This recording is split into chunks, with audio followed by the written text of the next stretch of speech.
Hello boys and girls, my name is SidAlpha and I'm coming to you with an update for a recent video that I just put out titled Guardian vs. Citizen, the FPS contest begins, in which I reviewed a posting by David Prassel, one of the developers behind Guardians of Orion, and his statements that he wants to put out a better FPS than, better and faster FPS than Star Citizen is capable of, and David also expresses his displeasure with Star Citizen's lack of development with the FPS module. Now, this is, I touted this originally as somewhat of a good thing, not necessarily for the Star Citizen side of things, because let's face it, Chris Roberts and Cloud Imperium probably don't give two flying fucks about this, and most of you probably don't either. However, whenever I see any form of developer that decides to do some form of competition or something like that, something that strives them to really push forward, I take that as a sign that they're really wanting to improve and step up their game and everything, and I was more than willing to, you know, tout that as a positive attribute for them. Unfortunately, however, I did post the video on the Star Citizen Reddit, and there were quite a few comments in there, some of them not too kind to me, but most of them not too kind to the developer of the video in general.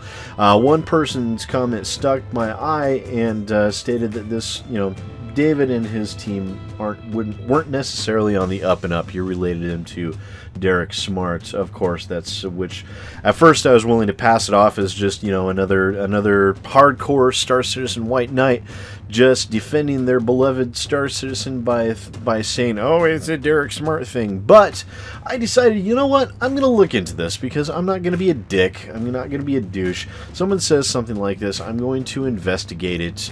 And turns out we churned up some pretty interesting things that I thought you guys should be made aware of. I'm moving forward with this. Now, Guardians of Orion is not the original release of this game, nor is it the original iteration of this game even. And the company, Trek Industries, isn't even the original name of the company that started these games. Now, they started in 2012 with Orion Dino Beatdown, which was when the company was labeled Spiral Technology and Software. And Dino Beatdown was touted as just being a god-awful, horrible game, to which they updated it, Orion Dino Horde, and then re-released it as a new game on Steam. Granted, it was a free patch for people who had already owned Orion Dino Beatdown, but they released this patch, Orion Dino Horde, in a way to re-release the game as a new game on Steam, which is shady as fuck, guys. It really is, I'm sorry to say. And they continued on with Orion Prelude, where they full out admitted, you know, it was a horrible game, but we supported it for 3 years and everything. But they re-released that as a new game too. So even though they are actually admitting that yes, this is all the same damn game, they've been continually re-releasing this game on Steam in new forms, even though it is the same game over and over again. And now we have the current iteration of this game, Guardians of Orion, which is, you know, admittedly, for what it does, it does it pretty well for, you know, the sub $10 price point. It's not bad. It's not the train wreck disaster that it started out to be. However, the way they've gone about this process, and if they'd gone through a normal development process with this game, then they would probably be a lot healthier PR-wise, and overall the game would be a lot healthier, as people would be much more willing to give it some grace if it had issues and things like that.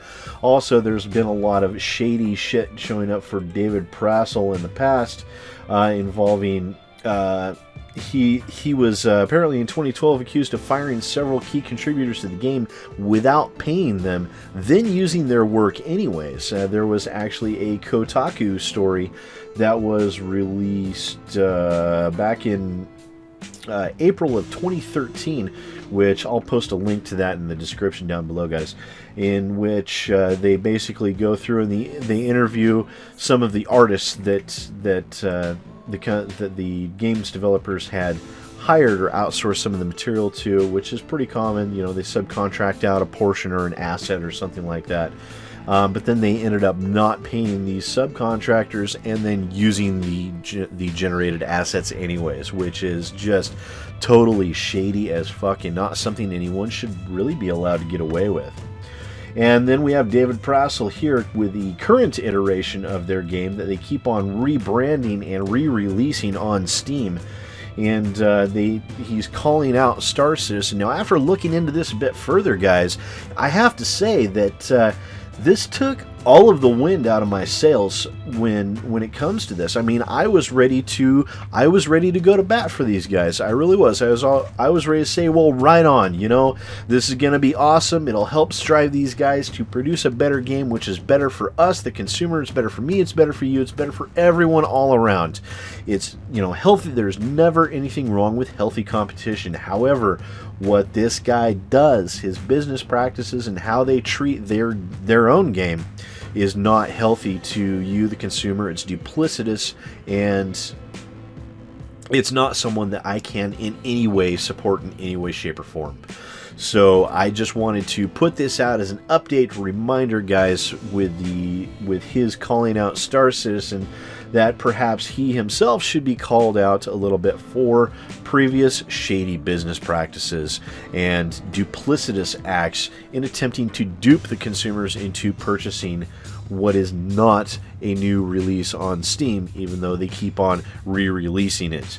Their current iteration is Guardians of Orion, which is labeled an early access game on Steam, which is a re-release copy of Orion Prelude, which is a re-release copy of Orion Dino Horde, which is a re-release updated copy of Orion Dino Beatdown, for a game that it was from 2012, 4 years ago, guys.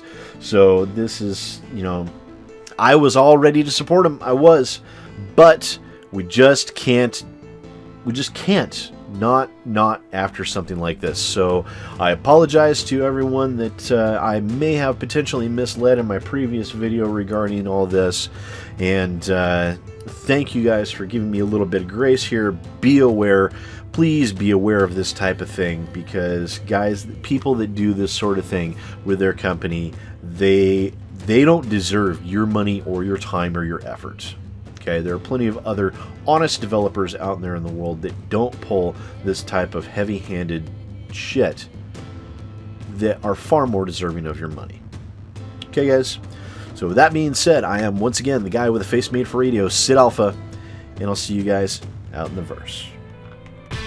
Hey folks, SidAlpha here. If you enjoyed this video, please remember to like, subscribe, and share. If you want to check out some other First Impressions videos, feel free to click on the link on the left.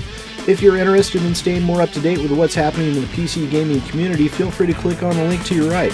The subscribe button is down at the bottom. Please show your support and punch that evil thing as hard as you can. And once again, thanks for watching. I appreciate it.